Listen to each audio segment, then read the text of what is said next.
ఏలీ ప్రవక్త కనిపిస్తాడు. సామువేలును ఎన్నుకున్నటువంటి వ్యక్తి ఎవరనమ్మా? బాలుడైనటువంటి సామువేలును పిలుచుకుంటాడు ఏలీ ప్రవక్త. ఈ సమూయేలు ప్రవక్త ద్వారా దావీదు మహారాజు, ఏలీ మహారాజు, ముగ్గురు మహారాజులు అభిషేకించబడతారు. ఎవరు? దావీదు మహారాజు, సొలొమోను మహారాజు, ఇంకో మహారాజు ఎవరు? ఫస్ట్ అయినా సౌలు మహారాజు. Praise the lord, praise the lord. సౌలు మహారాజు, దావీదు మహారాజు, సొలొమోను మహారాజు ఆ సమూయేలు ప్రవక్త ద్వారా అభిషేకించబడతారు. ఈ ప్రవక్తను ఏలీ ప్రవక్త, ఏలీ అనేటువంటి ఆయన బాలుడైనటువంటి ఆయన్ని అభిషేకిస్తారు. గమనించండి, ఏలీ ప్రవక్తకు వారసత్వముగా అహరోను యొక్క వారసత్వము, యాజకుల వారసత్వము వీరికి ఇచ్చాడు. ఏలీ ప్రవక్త యొక్క కుమారులు ఆ రీతిగా ఉండాలి. అయితే ఏలీ కుమారులు ఏం చేసేవాళ్ళు తెలుసా? వీళ్ళు ఇద్దరు కూడా పరమ దుర్మార్గులు అయ్యారంట. ఏలీ ప్రవక్తకు ఆయనకి తెలియకోకుండా, యాజకుడైనటువంటి ఆయనకి తెలియకోకుండా, ఆయన యాజకుడిగా ఉన్నటువంటి ఏలీకి తెలియకుండా తన కుమారులు ఏం చేసేవాళ్ళంటే ఆ యొక్క బలిపీఠం చెంతకి ఏ కానుకలైనా తీసుకొని వచ్చేవాళ్ళు. తీసుకొని వచ్చినటువంటి సమయంలో 3 భాగాలు చేసేవాళ్ళు. ఎన్ని భాగాలమ్మా? 3 భాగాలు చేసేవాళ్ళు. ఒక భాగము యాజకునికి, 2వ భాగము దేవాలయానికి, 3వ భాగము వాళ్ళకి తీసుకొని వెళ్ళేవాళ్ళు. బలి అర్పించేటువంటి వాళ్ళు ఆనాటి కాలంలో. ఏలీ యాజకుడిగా ఉన్నటువంటి సమయంలో, బలులు తీసుకొచ్చినటువంటి సమయంలో ఈ రీతిగా ఏం చేసేవాళ్ళు? 3 భాగాలు చేసి, ఒకటి ఏలీకి ఇచ్చేవాళ్ళు, 2వది దేవాలయంలో ఏం చేసేవాళ్ళు? మంట వేసేవాడు. బలి అర్పించాడు. పీఠం ఉంటుంది కదా, ఆ పీఠం దగ్గర ఆ తెచ్చినటువంటి దాన్ని దాంట్లో వేస్తాడు. దేవునికి అర్పించేటువంటి బలి. అర్థమైందా? దేవునికి అర్పించేవాళ్ళు. ఇంకొకటి వాళ్ళు తీసుకొని వెళ్ళేవాళ్ళు. అది ఆనాటి ఇశ్రాయేల్ ప్రజలు ఆ విధంగా బళ్ళు సమర్పించిన తర్వాత కానుకలు ఆ విధంగా ఇచ్చేవాళ్ళు. అది ఏదైనా సరే, 1 యాజకునికి, 2 అక్కడ వేసినటువంటి మంటలో దేవునికి అర్పించేవాడు, 3 వాళ్ళు తీసుకొని వెళ్ళేవాళ్ళు.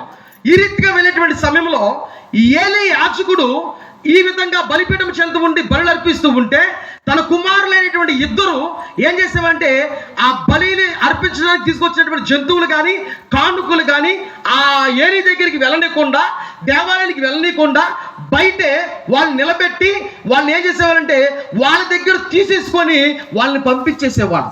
అది ఎలా తీసుకునేటువంటి వాళ్ళంటే, ఈ 3 భాగాల్లో ఒక భాగం మా నాన్నకి ఇవ్వండి, ఒక భాగం మా నాన్నది, 2వ భాగం దేవునిది, ఆ దేవునిది కూడా మాకే ఇవ్వండి, మేము ఇస్తాం, 3వ భాగం మీరు పట్టుకుపోతే లేకపోతే దాన్ని కూడా ఇచ్చేయండి అని చెప్పి ఏం చేసేవాళ్ళంటే ఆ ఉన్నటువంటి బలి వస్తువులన్నీ కూడా తీసుకొని వెళ్ళిపోయేవాళ్ళు. అక్కడికి వచ్చినటువంటి ఆ ప్రార్థనలకు వచ్చేటువంటి బలి పూజలు అర్పించేటువంటి స్త్రీలతో వ్యభిచారం చేసేవాళ్ళు వాళ్ళిద్దరు కూడా. ఆ రీతిగా ఉన్నటువంటి వాళ్ళని దేవుడు శిక్షించాడు. దేవుడి శాపానికి పాలయ్యారు. ఆ యాజకత్వాన్ని వాళ్ళు పోగొట్టుకున్నారు. మన జీవితంలో కూడా మనము కూడా దేవుని విషయములై, దేవాలయం విషయములై, దేవునికి ఇచ్చేటువంటి విషయములై ఇదిగో ఏలీ వలె, యాజకుని వలె ఉండాలి తప్ప వాని కుమారుల వలె ఉండకూడదు. ఆ వాక్యములు చదివితే మీకు స్పష్టంగా తెలిసింది. ప్రతి దానిలో కూడా వాళ్ళు భాగములు అడగడం, ప్రతి దానిలో కూడా వాళ్ళు అడిగి తీసుకోవడం, లేకపోతే అక్రమంగా దోసుకోవడం, అక్రమంగా పంచుకోవడం చేయడం వల్ల వాళ్ళు శాపము పాలయ్యారు. వాళ్ళ తరము, వారి వంశం అంతా కూడా శాపము పాలైందని దేవుని యొక్క వాక్యము సెలవిస్తుంది. ప్రైజ్ ది లార్డ్, హల్లెలూయా, హల్లెలూయా. అందుకే గురువులు నియమించినటువంటి మాస్టర్ గారులు కానీ, పెద్దలు కానీ మీ జీవితంలో ఎలా ఉండాలో కూడా అక్కడ చెప్తూ ఉన్నాడు. యాజకుడైనటువంటి ఏలీ వలె ఉండాలి కానీ కుమారుల వలె ఉండకూడదని చెప్తూ ఉన్నాడు. అందుకే ప్రియ సహోదరి సహోదరులారా, 1 పేతురు గ్రంథము 5వ అధ్యాయంలో 2-4 వచనాల్లో ఒక సంఘ పెద్ద, ఒక మాస్టర్ గారు ఏ రీతిగా ఉండాలో దేవుని యొక్క వాక్యాలు అక్కడ స్పష్టంగా తెలియజేస్తుంది. 1 పేతురు గ్రంథము 5వ అధ్యాయము 2-4 వచనాల్లో అక్కడ చెప్పబడుతుంది. ఒక గురువు కూడా ఎలా ఉండాలో కూడా చెప్తూ ఉన్నాడు. చెప్పండి. మీ ఆధీనమందున దేవుని మందకు కాపరులు కండు అనిష్టముతో కాక, నా ఆధీనంలో ఉన్న దేవుని మంద అయినటువంటి మీకు కాపరిగా ఉండండి, అయిష్టముతో కాకుండా దేవుని చిత్తము అనుకొని ఇష్టపూర్వకముగా దానిని కాపాడుడు. దుర్లభ అపేక్షతో కాక, అదిగో చూడండమ్మా, ధనాపేక్షతో కాకుండా, దుర్లభమైనటువంటి ఎలాంటి చెడు క్రియలతో కాకుండా మనస్పూర్వకముగా దానిని కాయుడు. అది దేవుడు చెప్పినటువంటి మాట, నేను చెప్పే మాట కాదు. ఏలీ యాజకుడుగా ఆయన ఉన్నప్పుడు ఆయన దీవించబడ్డాడు, కానీ ఆయన కుమారులు శపించబడ్డారు. ఈ జీవితంలో చాలా వరకు ఉంటారు. నిజంగా నేను చెప్తూ ఉన్నాను ప్రియ సహోదరి, నేను బ్రదర్ ట్రైనింగ్ ఉన్నప్పుడు వైజాగ్లో బ్రదర్ ట్రైనింగ్ అవుతున్నటువంటి సమయంలో ఒక ఆయన నేను ఎందుకంటే ఈ చెప్తూ ఉన్నానంటే దైవ కార్యములు దేవుని మోసం చేస్తే ఏ విధమైన శిక్ష ఉంటుందో దేవుని యొక్క వాక్యము నిజమైన సాక్ష్యాలు కూడా ఉన్నాయి. ఆయన తన జీవితంలో అక్కడ ఒక విచారణలో పనిచేస్తూ ఉంటే ఆయన విచారణలో ఆ పెద్దగా నిర్వర్తిస్తూ ఉన్నటువంటి సమయంలో గట్టిగా డబ్బులు ఉన్నాయి ఆయనకి. ఆయన ఏం చెప్తే అది కూడా మా ఫాదర్లు వినాలి అంతే. ఇక ఆ విధంగా ఆయన ఉన్నటువంటి సమయంలో ఏం చేశాడు తెలుసా?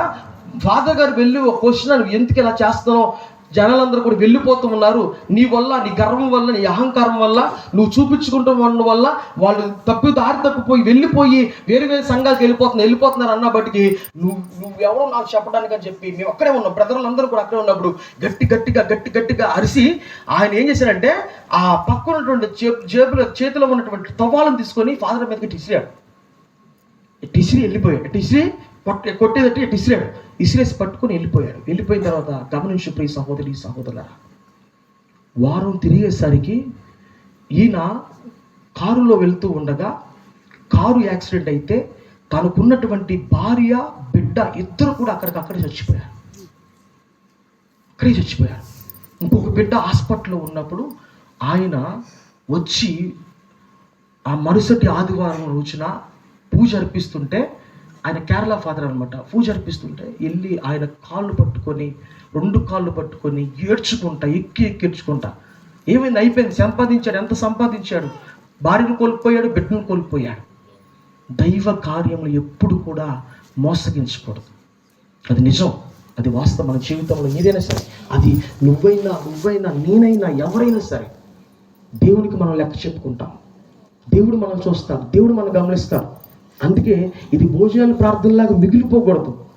నువ్వు ఆత్మ పరిశీలన చేసుకోవాలి జీవితంలో. ఒక సంఘ పెద్దైనా, మాస్టర్ గారులైనా, నేనైనా సరే ఉన్నతముగా నిన్ను సంఘంలో దేవుని వాక్యం నడిపించకపోతే వ్యర్థం. ఒక సంఘంలో సంఘ కాపరులుగా మీరు ఉన్నారంటే ఇదిగో ఇష్టముతో కాకుండా, స్వలాభము కోసము కాకుండా, ధనాపేక్షతో కాకుండా, ఇష్టముతో నా మందం నువ్వు మేపని దేవుడు చెప్తూ ఉన్నాడు. అక్కడ నీ జీవితంలో నీవు గనక దేవాలయానికి దేవుని విషయమై నువ్వు 10 రూపాయలు పెడుతుంటే దేవుడు నీకు అధికంగా దీవిస్తా. అదే దేవాలయ విషయమై నువ్వు స్వలాభం కోసం ఆశపడ్డావా, నీ జీవితంలో ఎలాంటి విధముగా ఉంటాయో కూడా దేవుడు హెచ్చరికిస్తూ ఉన్నాడు. కాబట్టి దేవాలయం విషయంలో, దేవుని విషయంలో ఎప్పుడు కూడా ఉండకూడదు.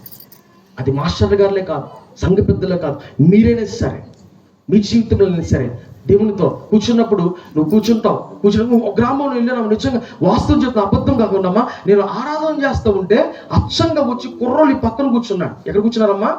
ఈ కుర్రోళ్ళు కూర్చొని ఆ పక్కన ఉన్నటువంటి ఆడపిల్లలు కామెంట్ చేస్తున్నారు. ఆ తల్లిదండ్రులు ఎక్కడ ఉన్నారు, ఆడపిల్లలు ఎక్కడ ఉన్నారు, ఆ ఎడమలు కూర్చొని కామెంట్ చేస్తున్నారు. ఎంత భయంకరమైనటువంటి పాపం అండి అది. దేవుని సన్నిధిలో ఉన్నావా నువ్వు? దేవుని ఆధీనంలో ఉన్నావు. ఎందుకు నువ్వు దేవాలయానికి వస్తున్నావు? ఆత్మ పరిశీలన చేసుకో. ఎందుకు ఆ దేవుని సన్నిధిలోకి వస్తున్నావు?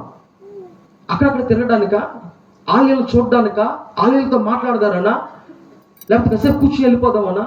ఆత్మ పరిశీలన చేసుకో. మనకు అది తెలియాలి ముందు. నువ్వు ఎంతసేపు ప్రార్థన చేసినా ఆ ప్రార్థన ఫలించదు. నువ్వు కూర్చుంటావు 10 నిమిషాలు కూర్చుంటావు, నువ్వు ఫోన్ చూసుకుంటావు, దానివల్ల ప్రయోజనం కూడా ఉండదు. వాస్తవం, దానివల్ల ప్రయోజనం కూడా ఉండదు.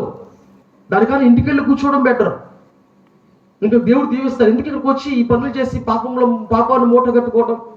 మనకి ఇది ఒక హెచ్చరిక. ఈ తపస్కారంలో ఇది ఒక హెచ్చరిక మన జీవితంలో. ఎందుకు ఏలియా ప్రవక్త అంతమంది 840 మంది అక్కడ 850 మంది అశ్ర దేవతలు ఉన్నప్పుడు, ఆ రాణి ఉన్నప్పుడు, ఇజబెల్ రాణి ఉన్నప్పుడు ధైర్యంగా ఒక్కడు నిలబడ్డాడు తెలుసా? దేవుడు ఆయనతో, నువ్వు దేవుని సన్నిధిలో కూర్చున్నప్పుడు ఆ రీతిగా ఉండాలి. దేవుని సన్నిధిలో ఉన్నప్పుడు అలా ఉండాలి. దేవునితో మాట్లాడేటప్పుడు అలా మాట్లాడాలి. అప్పుడు దేవుడు అలాగే. ఇది ఒక హెచ్చరిక మన జీవితంలో. తపస్కాలం అనేటువంటిది ఒక హెచ్చరిక. ప్రార్థన, ఉపవాసం, దాన ధర్మాలు ఎవరేం చెప్తారో మన జీవితం మార్పు అనేటువంటిది ఉండాలి. నీ జీవితం మార్పు అనేటువంటిది. బయటికి వెళ్తే నీ జీవితం ఎలా ఉంటుందో నీకు తెలుసు. తెల్లారితే నీ జీవితం ఎలా ఉంటుందో కూడా నీకు తెలుసు. ఏం చేయాలో కూడా నీకు తెలుసు. ఏం చేయాలని స్థితిలో కూడా ఉన్నావని తెలుసు. దానికోసం నువ్వు ప్రార్థన చేయి. అప్పుడు దేవుని యొక్క అనుగ్రహాలను పొందుకుంటా. Praise the lord. Praise the lord. హల్లెలూయా. హల్లెలూయా. కాబట్టి ఈ సమయంలో గట్టి విశ్వాసముతో నమ్మకముతో ఆ ప్రతిజ్ఞ దేవుని చేస్తూ, అయ్యా నా జీవితము ఈ తపస్కాలం గడిచిపోయినటువంటి రోజుల్లో ఒక పొరపాటు చేసి ఉండొచ్చు, కానీ రానటువంటి ఈ రోజుల్లో సిద్ధపరచు ఉండగా నన్ను సిద్ధపరచు. ఒకవేళ నీవు కనుక సంఘంలో కనుక లోటుపాట్లు చేసినట్లయితే మారు మనసుకే ప్రార్థన చేయి.